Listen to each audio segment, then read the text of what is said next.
than Swift. Maruti Suzuki Arena presents ESPN cricket वो match day Hindi में आप सबका स्वागत है। मैंने पॉज इसलिए लिया क्योंकि दोस्त मैं ना इंट्रो सोच रहा था।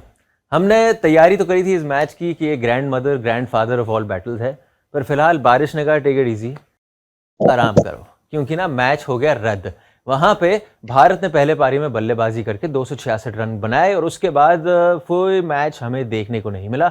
और इस रद्द मैच और भारत की पारी और पाकिस्तान की गेंदबाजी के बारे में बातचीत करने के लिए हमारे साथ शो पर हैं Wasim Jaffer, Robin Uthappa and Uruj Mumtaz. Thank you so much for joining us on the show. Wasim, सबसे बड़ा सवाल और सीधा सवाल ये है, बचा कौन अबैंडन होने के बाद?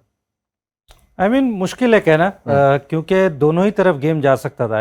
ऑन द हाइंड साइड आप बोल सकते हो कि थोड़ा पाकिस्तान की तरफ फेवर था कि शायद कंडीशंस थोड़ी बेटर हो जाती, बट यू नेवर नो, अगर 3-4 विकेट जल्दी गिर जाती तो गेम आइदर वे भी जा सकता था। तो मुझे लगता है कि दोनों ही टीमें सोच रहे होंगे कि शायद उनके पास चांस था। मे भी शायद ओवर्स कम होते तो शायद पाकिस्तान को और ज़्यादा फेवर होता कि कम ओवर्स में बैटिंग साइड को वो फ़ायदा मिलता है। बट आई थिंक ओवरऑल मुझे लगता है कि दोनों ही टीमें सोच रहे होंगे कि उनके पास अपॉर्चुनिटी थी जीतने की। Urooj, same question for you. आपके हिसाब से अपॉर्चुनिटी लॉस्ट या दोनों ही टीम्स का प्रीटी मच द सेम? नहीं, I think pretty much the same, because अगर India with Bumrah now back और अगर वो अपने जिस तरह से बॉलिंग करते हैं, अगर वो टेंट कर पाते पाकिस्तान को again in the first power play, तो पाकिस्तान के लिए फिर 266 चेस करना थोड़ा सा मुश्किल हो जाता। But having said that, Pakistan also prefers chasing. It was slightly bizarre that Babar ने ये टॉस पे कहा कि मैं भी बैटिंग करना चाहता हूँ गिवन द कंडीशंस, बट वो चेस प्रेफर करते हैं। They like knowing what they want to chase and how they then structure their innings. तो 266 मुझे लग रहा था कि चेसेबल होता, हैविंग सेड दैट कि अगर पावर प्ले पाकिस्तान के फेवर में जाता। So it could have been a tricky one, but it would have been a match nonetheless, और इसके पॉइंट्स का कोई ऐसा फायदा नहीं होने वाला था। तो I guess nothing happens in the end. नहीं जी, हमने तो डू और डाई बैटल कर दिया, इंडिया वर्सेस नेपाल। हम तो बिल्डअप करके आ गए, इंडिया वर्सेस नेपाल डू और डाई होने वाला है। But robin, were you also surprised with that decision कि जी टॉस जीतो पहले बल्लेबाजी करो, नोइंग कि वहां पे थोड़ा ओवरकास्ट कंडीशंस है? हाँ बिल्कुल, सिर्फ ओवरकास्ट कंडीशंस नहीं, फिर विकेट भी काफी ज्यादा फ्रेश था। और जब मतलब एक ग्रास का एक कवर भी था विकेट के ऊपर, तो मुझे लगा कि यार कंडीशंस को देखते हुए शायद बॉलिंग कर सकते थे पहले, क्योंकि इंडिया के लिए बुमराह काफी समय बाद वापस भी आ रहे हैं, तो उनके लिए अच्छा कंडीशंस, उनकी कॉन्फिडेंस के लिए अच्छा रहता। तो मैं काफी सरप्राइज था कि हम लोग एक्चुअली बैटिंग कर रहे थे पहले। तो कीपिंग इन माइंड कि पहले बल्लेबाजी करी है वहां पे रॉबिन, आपके हिसाब से जो वो रोहित शर्मा का डिसमिसल था, how do you look at it? Was it just unplayable जिस तरीके सेटअप किए गए, और यू सपोज कुछ किया जा सकता था वहां पे? मुझे लगता है कि वो अनबिलीवेबल प्लानिंग था। द फैक्ट दैट पहले 2 डिलीवरी पिच होके बाहर गई थी और वहीं एग्जैक्ट सेम लेंथ से पिच होके अंदर आती हुई डिलीवरी जो तीसरा बॉल मिला था रोहित शर्मा को। ऑब्वियसली कोई भी बैट्समैन वो एक्सपेक्ट नहीं करता कि ऐसे वाले डिलीवरी एक्चुअली वनडे मैचेस में मिलते हैं। ज्यादातर टेस्ट मैचेस में एक्सपेक्ट करते हैं कि यार शायद हिल सकता है, दूसरी तरफ अंदर भी आ सकता है, तो रेडी रहना पड़ेगा। Rohit Sharma didn't see that coming and exceptionally well bowled. Execution, वो particular delivery का maybe 15 on 10 देना पड़ेगा। उरुज, just for that reason, आपके हिसाब से world's best bowler currently hands down Shaheen Shah Afridi? I would imagine so, क्योंकि हम कह जरूर सकते हैं, numbers do obviously back it up, but जिस तरह रॉबिन ने एक वर्ड यूज किया, execution, his execution is on point. इस किस्म की बेहतरीन बॉलिंग करना, अपने प्लान्स को एग्जीक्यूट करना, क्योंकि जब बारिश से पहले का पीरियड था, he was obviously, and as we heard in the commentary as well, he was too full. He was trying to bowl that in swinging ball off a very full length, but जो उनका बाद का setup था with the 2 balls angling away and then from the same length to bring it back in, तो आप कह सकते हैं all format wise in fact currently probably the best going around. वहीं वसीम, जब विराट कोहली का जो विकेट गया, हमारे तो कंधे गिरे ऐसे यहाँ पे कि विराट कोहली साहब चले गए। आपने उस विकेट को आंका कैसे? Would he be more disappointed वापस ड्रेसिंग रूम में जाके देखकर वो डिसमिसल? शुरू में ऐसा लग रहा था कि बॉल थोड़ा सा फंस के आ रहा है, एक टेनिस बॉल बाउंस टाइप का बाउंस मिल रहा था पिच पे। बट शुरुआत जिस तरह से कि बहुत पॉजिटिव लग रहे थे, जो कि नो सरप्राइजेस, विराट कोहली आते ही ऐसे पंप टप होके वो बाउंड्री मारे, जो कमाल की बाउंड्री मारी। बट ऐसा लगा कि थोड़ा एंगल बैट से वो शायद थर्ड मैन की तरफ खेलने चले गए, बॉल थोड़ा रुक कर आया और फिर इनसाइड एज हो गया। तो थोड़ा सा मे बी शायद अगर सामने खेलते तो नहीं होता डिसमिसल, बट पर ये डिसमिसल थोड़ा देखा है उनका ऑफ लेट जी अक्रॉस फॉर्मेट्स कि वो खेल रहे हैं और वो अंदर आके प्लेड ऑन। या जब बॉल थोड़ा सा स्विंग सीम होता है उस वक्त थोड़ा सा ये डेंजरस होता है। जब आपके पास बल्ले पे बॉल अच्छा आ रहा है तब वो आराम से आप थर्ड मैन पे रन कर सकते हो, बट जहाँ पर बॉल थोड़ा रुक कर आ रहा है, बॉल सीम हो रहा है, तो चांसेस होते हैं कि वो जैक बैक करके स्टंप पे चला जाए। तो शायद जो एग्जीक्यूशन की हमने बात की वो विराट कोहली की तरफ से वो एग्जीक्यूशन अच्छा नहीं हुआ। But then came the resurrection Robin, क्योंकि उसके बाद से ईशान किशन एंड हार्दिक पांड्या, हम जैसे लोग तो मतलब पहले कह रहे थे ईशान शुड ओपन, अब हम कह रहे हैं Ishan only in the middle order. क्या रेजरेक्शन आज दिखाई है वहां पे रॉबिन? हाँ बिल्कुल, इनफैक्ट बहुत ही बेहतरीन प्रदर्शन किया आज ईशान ने। जिस तरीके से शुरुआत किया था वो बहुत अच्छा लगा, और स्पेशली वो पार्टनरशिप हार्दिक के साथ। और हार्दिक, मुझे लगता है कि हार्दिक ने बहुत ज्यादा कॉन्फिडेंस दिया ईशान को, क्योंकि as a senior pro, as a senior member वहां पे काम रहे, डटे रहे एक एंड पे, अब्जॉर्ब किए प्रेशर को बहुत अच्छी तरीके से। और I think that's one of the reasons Ishan was able to bat इतना कॉन्फिडेंस के साथ, और क्लीन क्रिकेटिंग शॉट्स खेला इनिशियली, बिल्ड किया अपने आप को, और मोमेंटम बढ़ाया थोड़ी देर बाद, and started attacking the spinners exceptionally well. तो फिर वो सवाल आपके लिए आता है 2 मैच बाद या अब 1 मैच बाद, जब केएल राहुल वापस, क्वेश्चन मार्क, क्या करेंगे, कैसे करेंगे? हम लोग उस ब्रिज को क्रॉस करेंगे जब वहां पे पहुंचते हैं ना। ये सही है सर। तो अब मैं कोई जवाब ही नहीं है उसके लिए।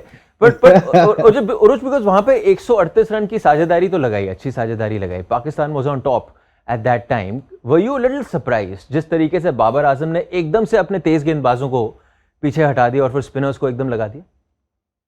बिल्कुल, आई थिंक, और ये अक्रॉस द बोर्ड जो है, अक्रॉस बॉर्डर्स सभी सोच रहे होंगे कि ये बाबर क्या कर रहा है, बिकॉज अगेन कोई क्रेडिट नहीं लेना चाहिए ईशान और हार्दिक पांड्या दोनों ने बहुत एक्सेप्शनल खेला। पर आई थिंक पाकिस्तान ने कहीं ना कहीं अलाउ भी किया उस पार्टनरशिप को बिल्ड होना और इस तरह से ब्रू होना कि then they took the game away from Pakistan in that first phase. Fast bowlers को गैम्बल जरूर होता कि अगर वो 1-2-3 स्पेल का ओवर और करा देते उस वक्त, बट वहां पर एडवांटेज ये होता है कि अगर आप कहते हैं ना कि अगर आप उसी वक्त एक और विकेट ले लेते तो ये पार्टनरशिप उतनी बिल्ड होती नहीं, पाकिस्तान को बाद में प्रॉब्ली उतनी फिक्र नहीं करनी पड़ती।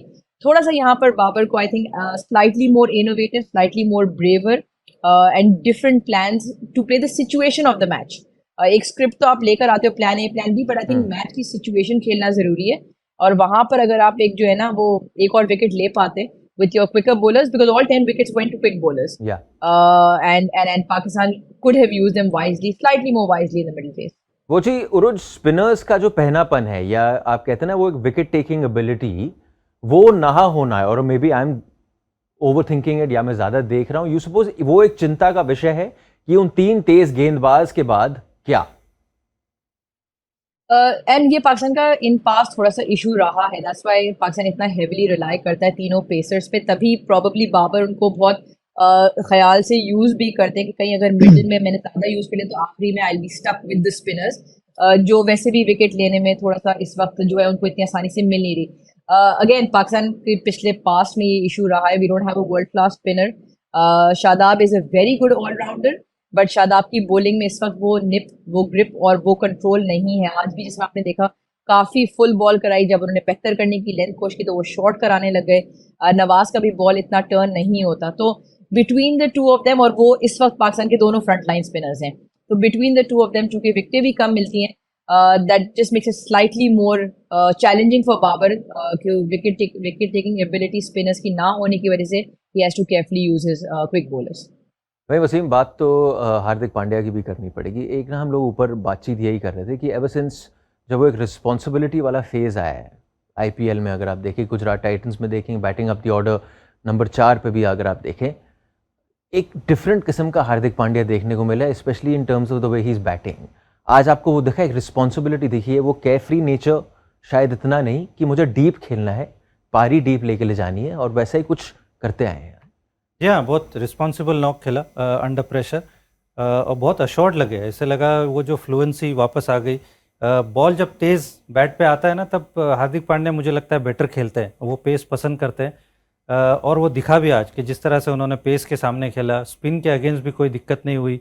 दोनों स्पिनर को बहुत अच्छा खेला, और लगातार बहुत क्रिकेटिंग शॉट्स मारे, ऐसे नहीं लगा कि कोई एज सच लॉक किया है, बहुत पेस को अच्छा यूज़ किया है, हारिस को बढ़िया अच्छे शॉट्स लगाए। तो ओवरऑल बड़ा मैच्योर्ड नॉक लगा है कि नंबर 6 पर आकर वो पार्टनरशिप उस स्टेज पे बनाना भारत को जो एक डिसेंट टोटल दिया है वो उस पार्टनरशिप की वजह से हो, वरना कोई ऐसी एज सच इतनी बड़ी पार्टनरशिप हुई नहीं है। तो हार्दिक पांड्या अगर इस तरह से खेलते हैं तो एक बहुत बड़ा वो जिक्सॉ का पजल जो है वो भारत के लिए सॉल्व हो जाता है कि नंबर 6 पे आके वो इस तरह बैटिंग करे और आके अगर 5-6 ओवर बॉलिंग करते हैं, वर्ल्ड कप आने वाला है, ये बहुत बड़ा एक मुझे लगता है कि प्लस पॉइंट है इंडिया के लिए। Robin, the best in that role आपके हिसाब से वर्ल्ड क्रिकेट में? Absolutely in that role best अभी नहीं कह सकते, potential to be the world beater 100%। जिस तरीके से उन्होंने बैटिंग किया आज, जो कंट्रोल दिखाया उन्होंने और जिस कॉन्फिडेंस से और कंट्रोल से वो शॉट एग्जीक्यूशन किया था आज, incredible to watch, incredible to witness, especially 145 Haris Rauf को जिस तरीके से उन्होंने कंट्रोल से पुल और हुक्स मारे आज, फिनोमिनल बैटिंग। एंड ऐसे भी एक शॉट नहीं दिखा जहां पे लगा कि यार ये स्लॉग कर रहे हैं, सारे क्रिकेटिंग शॉट्स थे और सारे क्लीन और क्रिस्प शॉट्स थे। इनफैक्ट इनका डिफेंसिव शॉट्स भी काफी क्रिस्प लग रहे थे, तो बहुत ही अच्छे लय में लग रहे हैं। Robin, उरुज, thank you so much for joining us on the show. Wasim, thank you so much for joining us on the show. भाई देखिए, यहाँ पे बारिश ने थोड़ा स्पॉइल स्पोर्ट तो किया, लेकिन it gave you a lot of थोड़ा एक स्नीक पीक मिला आपको भारत की टीम के बारे में, पाकिस्तान की टीम के बारे में। और अभी इस एशिया कप में अगर आप देखें तो उम्मीद तो है कि ये दोनों टीम आमने सामने एक नहीं 2 बार ही आएंगी। आप देख रहे थे Maruti Suzuki Irena presents ESPN Cricinfo match day Hindi.